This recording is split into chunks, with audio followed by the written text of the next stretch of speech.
Welcome back to the CSP Elite Baseball Development Podcast. I'm your host, Eric Cressey, and this is episode 182. Today's guest is a guy who's got some big league time under his belt, and I was fortunate enough to work with him during his college years as well. Really been cool to see him grow and mature, not just as an athlete, but understanding how to pitch at the big league level. He's also a pitcher for the Colorado Rockies, so he goes into some great detail on the complexities of pitching at altitude and the adjustments he's had to make. Also speak to some of the stranger injuries that he's had. He had a skull fracture this year on a comebacker and talks about that rehab process. So just a guy who's developed a lot of perspective in a really short amount of time and someone who's got a great big league trajectory. So it's cool to see the work that he puts in and just how much time and thought he really exercises to try to improve at his craft. So we're in for a good one. This episode is brought to you by AG1, the most comprehensive NSF certified for sport daily nutritional supplement I've ever tried. With so many stressors in life, it can be difficult to maintain effective nutritional habits and give our bodies the nutrients they need to thrive. As a father of 3 young kids and a co-founder of multiple businesses in multiple states on top of still being an avid exerciser, I know that busy schedules can really take their toll on us. Whether it's poor sleep, exercise or life stressors, environmental factors, or simply not eating enough of the right foods, we can often wind up deficient nutritionally. This is where AG1 can really help. It's a game-changing nutritional insurance policy. They simplify the logistics of getting optimal nutrition on a daily basis by giving you just one thing with all the best things. That's why I use it daily, as do several of my family members, and we recommend it to a lot of our top athletes. One scoop of AG1 contains 75 vitamins, minerals, and whole food sourced ingredients that work together to fill the nutritional gaps in your diet to support energy, focus, digestion, and recovery. And this can all happen for less than $3 per day and without taking multiple products. While most nutritional supplements come to market and stay stagnant, AG1 continues to obsessively improve this one holistic formula based on the latest research, producing over 50 improvements in the last decade alone. They invest in the most absorbable and natural source of each ingredient and go above and beyond in third-party testing to ensure their customers continue to receive the highest quality and best tasting nutrition habit on the planet. Whether you're keto, paleo, vegan, dairy-free, or gluten-free, it'll work for you, and it contains less than 1 gram of sugar per serving. They put 75 ingredients through the rigorous NSF certification test to come up with a safe formula that's trusted by some of the world's top athletes, including many of our own at Cressey Sports Performance. Right now, AG1 is giving our listeners a special offer of 10 free travel packets with their first purchase. Just head to drinkag1.com/Cressey and claim this special offer. These travel packets are perfect for supporting your immune system, energy, and gut health while you're traveling for games, training, or simply on the go. They can be great counterbalance to the less than ideal on-the-road food options that are out there for a lot of our traveling baseball players. So if you want to bridge the gap between deficient and optimal and give yourself the best chance of getting nutrient diversity, head to drinkag1.com/Cressey to get 10 free travel packets with your first purchase. Again, that's drinkag1.com/Cressey, Cressey. You won't regret it. Today's guest is a right-handed pitcher who grew up in Ohio and was named Gatorade Baseball Player of the Year in 2015 as a senior. He was drafted by the Toronto Blue Jays in the 25th round of the MLB draft, but opted to attend Ohio State instead. After 3 years at Ohio State, including an all-star summer in the Cape Cod Baseball League, he was selected in the 4th round of the 2018 MLB draft by the Colorado Rockies. He did not pitch in 2020 because of the COVID pandemic and began the 2021 season in High A. By September, he had been promoted to the big leagues, where he made 2 starts. And in 2022, he established himself as a regular in the Rockies rotation, making 19 starts and logging 97 innings in the big leagues. To date, he's made 31 MLB starts for 147 innings pitched. Please welcome to the show, Ryan Feltner. Ryan, thanks for carving out some time and joining the podcast. Thanks for having me on. This is exciting. This is probably long overdue too. We've known each other since your college days, so had a good track record of getting to know you a little bit. So hopefully that leads to some more poignant questions that I can ask. And I think maybe a good place to start is to speak to where things started out. You're an Ohio guy. I've actually worked with a surprising number of Ohio guys over the years, and you always get that blue collar guy that isn't afraid of putting in work. A lot of multi-sport athletes, grizzly veterans of dealing with crappy weather in the winter. Talk to me about your maybe your developmental path as a high school pitcher. Were you multi-sport? Was it baseball only? How did it play out? Yeah, well, we're familiar with the weight room because I think obviously we can't play baseball year round up there. So I think the hardworking side of it that you see in the weight room is we're just familiar with it. That's kind of what we have to do because we can't play all the time. But I think it was a good thing for me. Like I wasn't, when I first started coming to train with you, I wasn't the strongest, but I had some strength base just from, being able to take that time off and actually focus on strength instead of skill stuff. And there's pros and cons to it. But you make do with what you got. And there's plenty of facilities now that have the means to get it done. Absolutely. Did you what does the high school season in Ohio look like? I know I'm familiar with Massachusetts where it's like the season gets going the third Monday in March and you always spend like the first 2 weeks shoveling snow off the field and throwing off turf mounds indoors. Like how did your like yearly calendar play out in terms of schedule? Yeah, so I remember multiple times in high school just shoveling ice off the tarp, so we would get the tarp on to make sure the field was dry, obviously, but then you have the issue of like, okay, how do we get the tarp off because there's ice and snow and water on top, and those are fun memories just because you're with your friends, you strap on your boots and you literally just try to get the field ready to play on it. Definitely makes you appreciate it a little bit more, but um, yeah, the weather component of it, I think, has actually helped me a little bit in pro ball. I mean, we don't play, beginning of the season in Denver, especially. Like it can get a little gnarly. So I'm used to not feeling my pitching hand, and so I think that's helped me in a way. How many guys, that you've come across to have played in like those climates in pro ball are just completely, fish out of water when it rolls around? Like I know I've talked to some guys who've been in Cleveland or Boston or New York, and it's definitely a different ball game if you've lived your entire life in Florida or Texas. Yeah, it is different. I was born in Florida and I kind of worked my way north as I grew up, but um, it is tough for some of those guys to really like get adjusted to the cold. I mean, it is different. You're Mhm. never going to feel comfortable, but I think it can be a pitcher's advantage if you use it properly. The hitters don't want to be there, and get an inside fastball or something like that. So um, it is very different. What about high school sport participation? Were you baseball only? Were you involved in other stuff? How did it all play out? Yeah, I was baseball only in high school. Before that, it was football, basketball, baseball.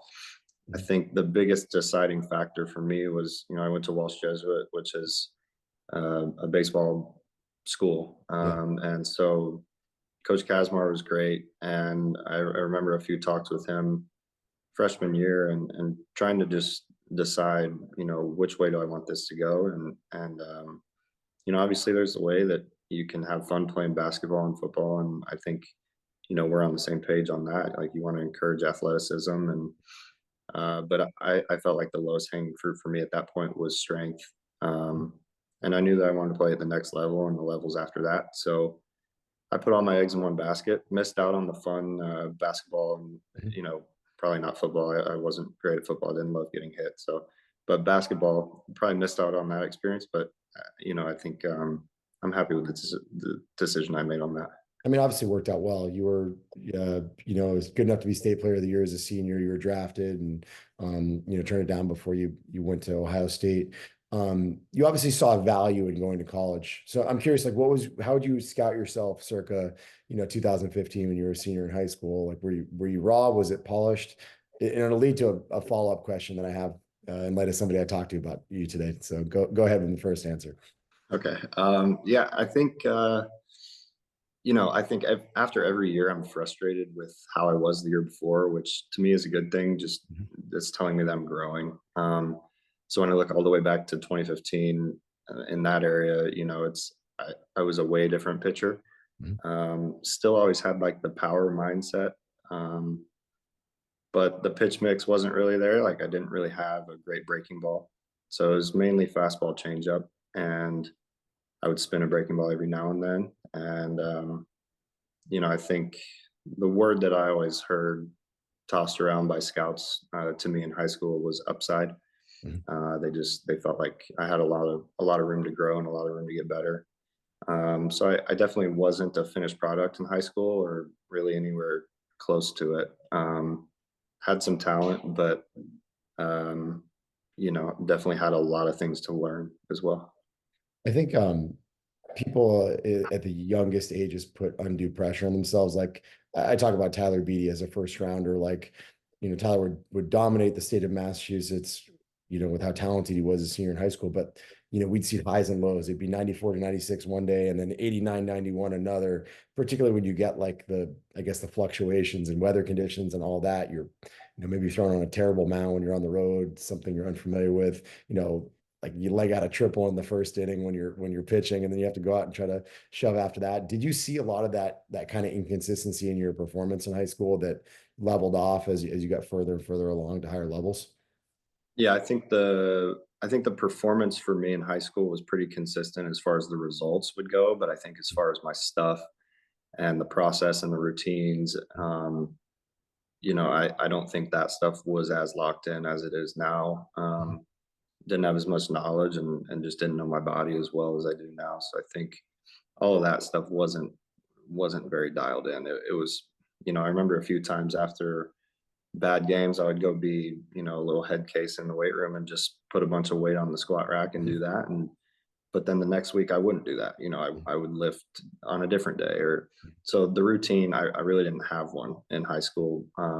Just was kind of relying on my talent and kind of quickly learned once I got to pro ball that these things need to be a little bit more dialed in. Absolutely. So I was talking to Tyler Kinley this morning and told him that you were Okay. coming on the podcast. And the Yeah. first thing Kinley said was that guy can do anything he wants with a baseball, probably more than anybody else in our clubhouse. Like you have ability to manipulate the baseball, move up, down, in, out, all that stuff. And I'm always curious when I talk to guys about this. Like I remember talking to Adam Ottavino, and he would talk about like trying to flip breaking balls into buckets in his basement. Same with Soroka, he was always messing around. Did you have just kind of like that, just kind of that itch to always be doing something with a baseball when you were younger? Obviously, you just said you didn't feel like you spun it well in high school. Was that something that came much later? It was more of like fastball changeup mix for me early on, and I, you know, I do feel like that is the case for me now. But it didn't change overnight. It was something where I honestly feel till the second half post injury last year. Everything before that, my arsenal was evolving. So I had done a lot of different things in the past, and I was slightly familiar with every part of pitching and different. I was a sinker guy at one point. I was throwing four seams.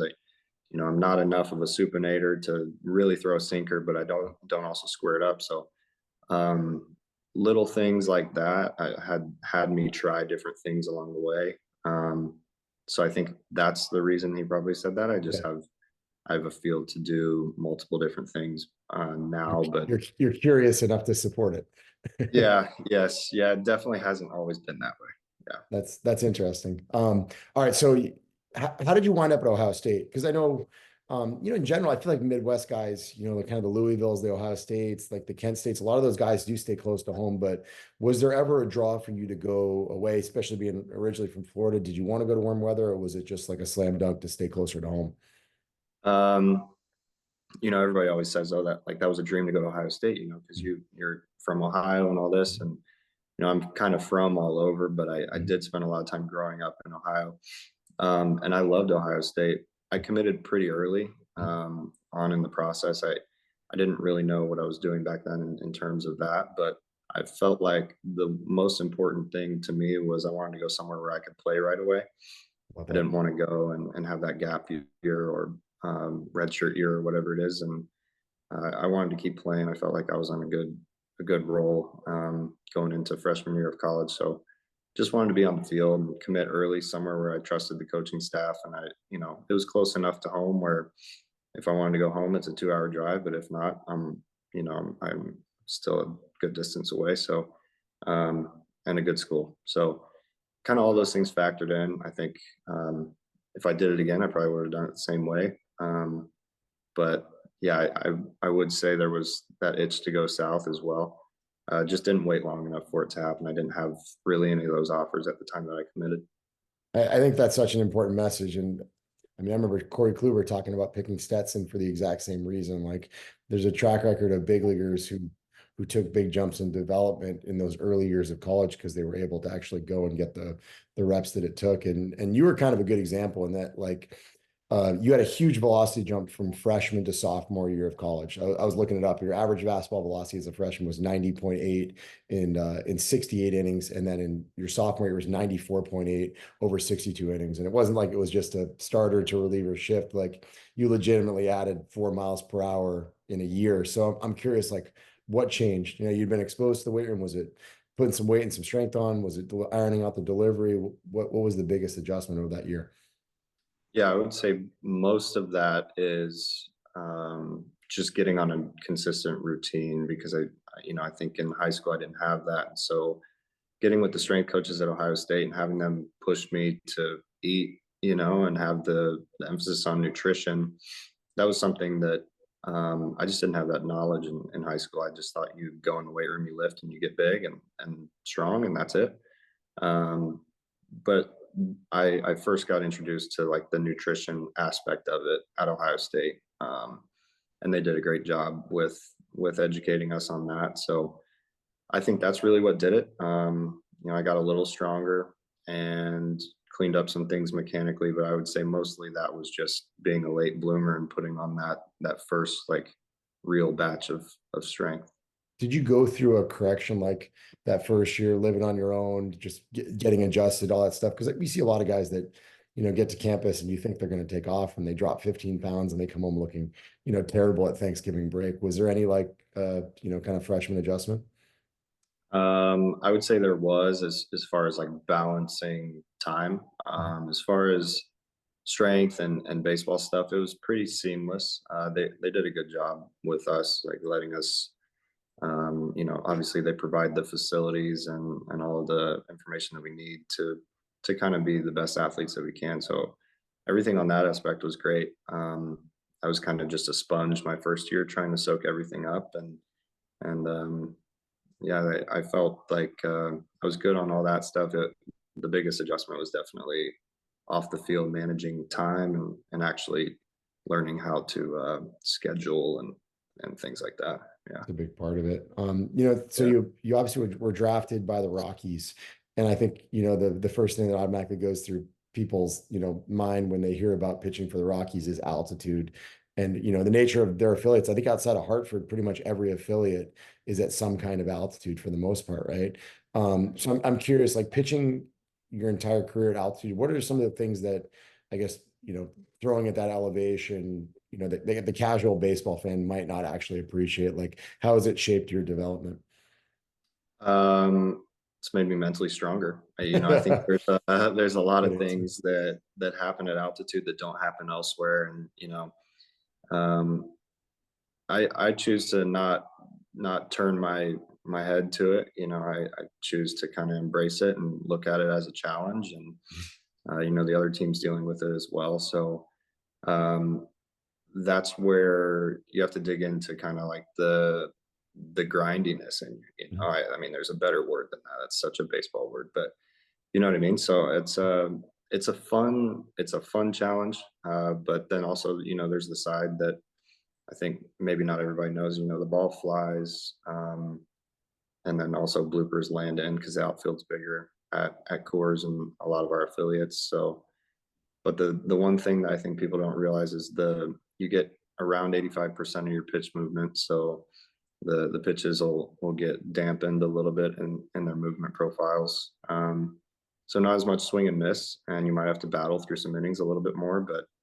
again, that's the challenge of it, and the Rockies do a good job of obviously having our facilities and our affiliates at spots that is going to prepare you for that. Do you do you feel like there's like a physical toll from pitching at altitude? I've heard dramatically different things from different people. Certainly there's a history of like, endurance athletes like live high, train low, like get exposed to it, adjust. But certainly there are players that come there for a stint. You always see like the Monday Night Football game at Mile High Stadium, and guys are taking oxygen on the sideline after they, pick off and run a interception back. But like, did you ever feel that that was the case your first time there, or was it something that you had habituated to over the course of like a minor league career? Um, I think that's tough because I think the closest place to it is Albuquerque, and then obviously I skipped that the Mhm. first time I got there. So the first time I got there in 21, it did kind of hit me like a bus. I didn't know what to expect. Was waking up in the middle of the night, so sleep. You don't get as much oxygen up there, so your sleep takes a little bit of a hit, and then lifting. We kind of taper back on the volume when we're at home. So if there's a week where I have 2 starts at home, I'm going to taper back on the volume that week, and that's just what we have to do to get through it. But there's things you need to do to adjust and be adaptable in that scenario, and it creates some different scenarios that obviously other teams don't deal with. And I think other teams are freaked out when they come to play us a little bit, just in terms of getting their guys hurt and whatever. So hydration is the biggest thing, but you know, sleep takes a hit, and lifting takes a little bit of a hit as well. Right on. You talked about how, 85% of movement is the case, but you also alluded earlier to kind of how the pitch mix has changed over the course of time. So I'm curious, did altitude drive to some of those decisions, or is it stuff that just happened more organically and it just so happened you wound up pitching in, elevation? Yeah, some of it was kind of somewhere in the middle. I think when I got called up, I was a four seam, pretty much only four seam guy, and then the off speed stuff that I throw as well. It hasn't affected my off speed usage. I would say, at home I would probably err this year to throw more off speed Mhm. than I do on the road. That's probably the only difference. But I was leaning sinker heavy at home at one point, and kind of lost my identity a little bit in terms of, I think I'm a power pitcher. I like to get strikeouts, I like to get swing and misses. So the sinker for me was almost a step in the passive direction. Like, let me just get some contact here. Um, and that's just not really how my brain's working on the mound. Yeah. So that didn't really resonate with me. We gave it a shot, and it was working at the time, because I think I started doing that in 22, and my four seam wasn't in a good spot. It was not efficient. So because of that inefficiency, the sinker was better. But then last year, I started to get back to the normal me, where I'm squaring up the ball and more efficient. And so now I'm back to throwing four seamers. So I do think altitude affected it a little bit. Mhm. But the best way for me to handle it now is just pitch the same there as I pitch anywhere else. I think that makes perfect sense. Pitch your strengths as opposed to just trying to cater to somebody else's weaknesses or the environment or whatever it is. It's what got you to the big leagues.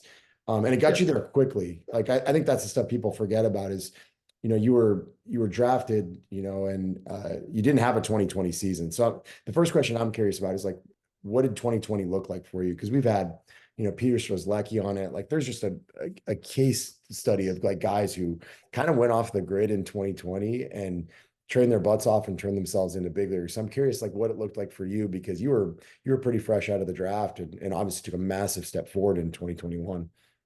Yeah, I think I've had multiple setbacks in my career, and I think that was a setback for everybody. So that was a decision making time for people. Either I'm gonna put my head down and figure out how I can get better during this time, because it was a free gap year, or you can just relax and figure out when you're going to play baseball again. So I really dove into things. My brother was part of that too. Just we were at home during COVID, and trying to figure out, how can I be like these top guys? How can I be a big leaguer? Um, and it came down to some mechanical things that year. Just tweaked a few things mechanically, and worked on my mental game as well, because I just, obviously a lot of time at home. We had a little garage set up, a little weight room in the garage. So Love it. that part was fun. I think everybody can relate with that over COVID. But yeah, no, it was fun. It was a workshop time, and I think those are the times where you can really get better. I think that the impressive thing about guys that surged forward is, there was a time when there was still hope that there was going to be a minor league season. They really didn't call it off until considerably into it. And Like I think there were a lot of guys that literally sat around for 3 or 4 months, like waiting for it to get canceled, and other people just put their head down and started working. Right. So it's cool to see the success stories. And like 2021, you started out in high A, and you ultimately ended the year in the big leagues. That's a massive, collection of jumps. So I'm curious, like, was there one jump? And I know you pretty much skip AAA as a whole, but of those, where did you notice the biggest difference? Where did it change? And what also prepared you to make so many jumps so quickly? We interrupt this podcast with a quick reminder that this episode is brought to you by AG1. It's an NSF certified all in one superfood supplement that features 75 whole food sourced ingredients designed to support your body's nutritional needs. I use this product daily myself, and a ton of our athletes do as well. Head to drinkag1.com/Cressey and claim my special offer of 10 free travel packets with your first purchase. AG1 gives you peace of mind that you're covering all your nutritional bases. Again, that's drinkag1.com/Cressey, Cressey, and you'll get that special offer. I think what prepared me was the COVID season. I got 20 innings in instructs that year and really found my footing and started to get more of an identity of who I am in pro ball. I think the biggest jump would be double A to the big leagues. I think that, I faced the Braves at home, which was a tremendous opportunity. And obviously I loved the fact that I was debuting. That was the main thought. And I just wanted to enjoy that day. You know, I, I wish I would have done better. The results weren't great, but I just enjoyed the day with my family and that was awesome. And then after that, it was like, okay, let's have some success and stay here. But from high A to double A, I would say the biggest difference I noticed was teams really started working with their hitters on their approach instead of, you didn't see so many raw talent swings. It was more so like guys are looking for things. And so that kind of got me thinking that way as well, in terms of like, okay, I need to work the way that he's working to kind of Mhm. combat that. So cat and mouse game didn't start until about double A, and then but I would say the bigger jump was double A to the big leagues. Yeah, and in the big leagues, they make you pay for the mistakes way more than they do in double A. They might have an Yeah, approach in double A, but they can't always execute on exactly that. Big league hitters are just a different breed. yeah. The singles go from singles to doubles and home runs in the big leagues. So yeah, Goes a long way. yeah, So shifting gears, obviously 2023 was an interesting season for you. You had a skull fracture on the mound this year, which is not something we've traditionally seen a ton of in baseball. And there are actually more pitcher comeback injuries this year than I think there've been in a long time. So it's obviously a big conversation point in baseball. But I'm more curious specific to your circumstances. Like, what are some of the big complexities of that rehab? Like we hear about sprained ankles and elbow injuries and things like that, which tend to be very cut and dry. When you're talking about head trauma and concussions and things like that, it's very different. Like maybe describe the whole experience and what you went through on the rehab side of things, so that folks can actually appreciate it a little bit better. yeah.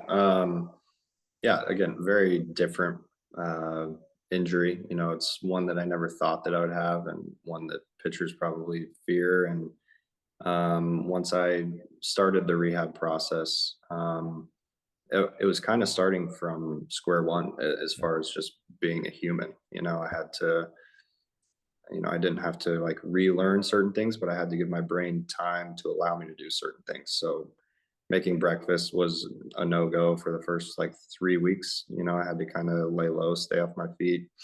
I had some vertigo issues, different cognitive things that I was working through. So that first probably 6 weeks was just only focused on getting back to myself as a person. And we knew it would come in time. And I just had to give it the time and lay low. So once we got that out of the way, the exciting stuff could start happening again. And by exciting, I mean like arm care. I mean like little tiny baseball things and cycling on the bike. The Rockies, I really appreciate how they handled it because they really did what was in my best interest. Whenever the team was traveling and they couldn't have the necessary training staff there for me, they would send me here to Arizona to Banner Concussion Center, work with some specialists there. And that really got me back on track as far as the vestibular issues. And then, once we got through all of that stuff and I got to a spot where I could start playing catch, it looked like, okay, maybe I could come back this year. That really wasn't a question, or it was a big question at the beginning. We thought this isn't going to happen this year. But I progressed well with good care and got to throw before I thought I would get to throw, and then we get on like a nice easy throwing program, and then I'm like, okay, I kind of want to accelerate this because it's looking like I could come back for these last 2 weeks, and I ended up doing that. So I think getting back on the mound at the end of the year was big for me, going into this spring training and this season. Just knowing that I had done it and Yep. I could get back out there and feel like myself. And again, similar to COVID, gave me a big time to reevaluate things. And not that I'm searching to change things, but there's always things that you can get better Yeah. at. And some of those things were delivery, and that there were smaller tweaks this time. I was more certain about who I am as a pitcher, so tweak some small things, and again took the downtime to focus on the mental game and get back out on the mound in the same season. One of the things that was kind of interesting to me, and I never spoke to you about it when you came out to train some this offseason, I was just really interested in how good your baseline work capacity and strength already was. Like it felt like a very normal offseason in spite of obviously what was a very significant injury. And it got me thinking a little bit more just about this concept of like, for lack of a better term, I'll dumb it down and say muscle memory. Like if you've been strong in the past, you're reasonably neurally efficient. A lot of those systems are really wired to come back quickly. And I think it just speaks to like, I mean, it's a testament to you for putting that work in high school, throughout college, obviously being really consistent on the front end, just because I'm not sure that someone would have bounced back as quickly if they didn't have such a significant training age and experience. Like if you had taken a brand new high school draft pick and had that happen, and he hadn't really taken his training seriously all those years, I could see it have been like a much more prolonged rehab. Did you ever like actually think about that in the process of going through it? Yeah, I was aware of that. I think for me, I had a little bit of a training base, going into the rehab, just as far as it was in season. But then when I came back, I started to work back into it very slowly. So I was a little bit worried that it wasn't really going to be there. Um, but then things picked up and it came back a lot quicker than I thought. So it was kind of cool to see how my body would respond to that. Um, I hadn't really been in a scenario like that, but it did come back very quickly. Did you talk to any other guys that had been through it? Like I know Ryan Yarbrough was another one I think happened this past year. There were a few notable issues, but had you connected with any of those guys just to work through like the timelines and their experiences? Chris Bassett reached out to me. Yeah, So we just had a quick like text conversation, and it's awesome. yeah, so just to have that support from a guy like him was big and getting me through the process. And he came back from it stronger than ever. So to see that, hopefully I can be an example for people like that as well. But having that support from a guy like that was really cool.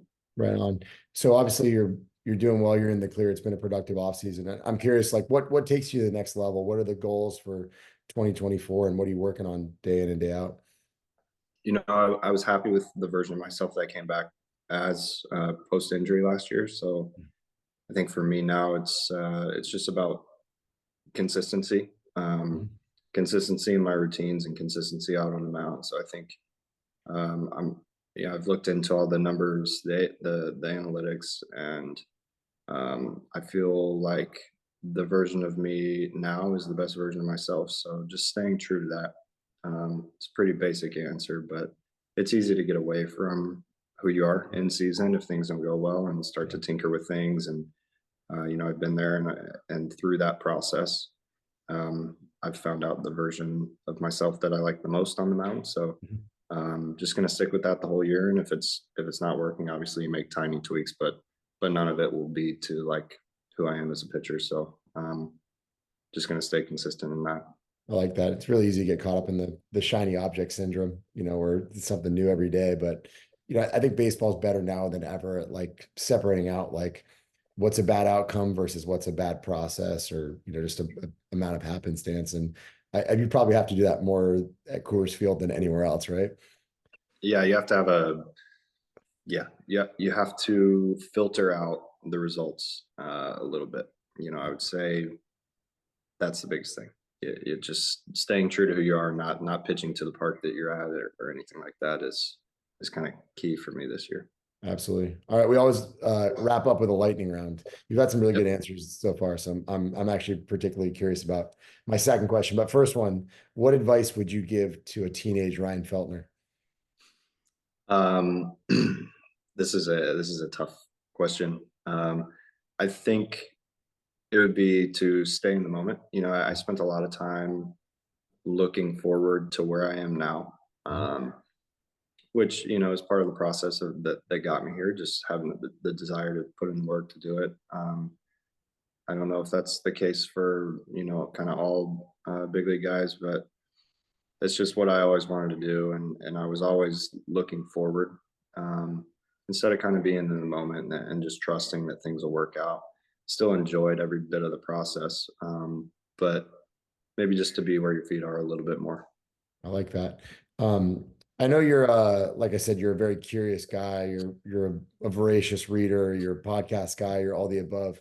What's one book that you think every baseball player should read? Alan Jaeger has a book, and it was the first time that I got introduced to meditation Mhm. when I read this book. So I took some of the protocols that he had in there, and applied it, and I felt like it opened me up to kind of a new world that I could get better at. It was always physical performance for me, Mhm. and so I thought it was cool. Like, oh, here's this other way that you can get better as well. So I started to tap into that a little bit because of that book. Do you do some form of meditation every day, or is it, certain points in the 5 day routine? How do you usually attack it?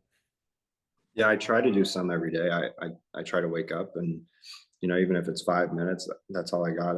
I find that that's better than nothing for me, Mhm. and kind of just helps ease into my day. I was in a little bit of a routine where I would kind of run through the first part of my day and Mhm. be a little scatterbrained. So just taking a second to slow down and start your day on that note has helped me out. But there's a routine that I do. Part of it is just my bullpen. I'll visualize the next lineup sometimes, Mhm. two or three guys from that lineup, and throw to those hitters at the end of the bullpen. But there's one that I do the night before I pitch, and it's a similar thing, just visualizing the first two or three guys and running through some at bats and trying to see it that way. I like it. What pitchers do you like to watch, and why do you like to watch them? I would say JV's one, Justin Verlander. He's been doing it for so long, and he's an absolute machine. And I've seen him in the gym. I've seen what he does in there, and it's clear he wants to be the best. And I would argue that he is one of the best. So um, he's fun to watch. And there's other guys. I like all the power righties. Garrett Cole's up there. And I try to just take things from their game and see if it'll work for me. And um, if it's not something physical, maybe it's something about the way they go about their business. But um, and also just for viewing pleasure, I like it's just fun and it's a pretty thing to watch when they're pitching. This is a big thing is people forget how important it is just to be a baseball fan, like just to watch the game, inquisitively to see what you can pick up. And I think that's honestly lost on this generation of players. I think they watch snippets on social media, but they fail to appreciate a lot of the game within the game. So I think that's a really good message. All right, last but not least, you played at a great high school program. You played at Ohio State. You played in the Cape. Obviously, you've been in professional baseball. You've worked out in various private sector facilities. When you look back on the coaches who are the most impactful, what do you think the qualities are that have allowed them to help you the most, or be the most influential in your development? Um, I think for me, it's been the coaches that kind of allow me to fail. I can be hard headed at times and want to do it my way, and then they'll allow me to fail, and then we'll have a constructive conversation about it. And then we'll come to a conclusion. And sometimes it's my side, sometimes it's their side, and they don't care whose side it is. They want me to be the best version of me, and I've been lucky enough to have multiple of those coaches along the way. So I would say that's the biggest thing. It's not always about, for me, who can teach me a new grip or who can, do whatever it is, the new buzzwords or whatever. But it's uh, it's more so just the outlook that they give you and the confidence that they can give you um, in what you're doing. Like that's part of the reason I like your workouts and working out with you. I know I'm working harder than most people when I'm doing your stuff, and it just gives me the confidence to know that I'm prepared for the season every year. And same thing with a pitching coach. Like if they can, you know, convey to you that hey, you've done the work and your bullpen looked great, and we're ready to go get it today. That intrinsically, but to have someone tell you that on the outside too is big.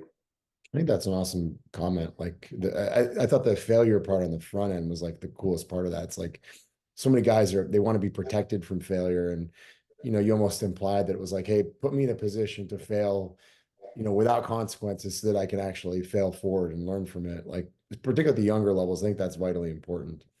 Yeah, it's hard to accept. Like I maybe didn't know that that's how it was unfolding at the time, but looking Mhm. back, I'm I'm glad that a lot of my learning unfolded that way.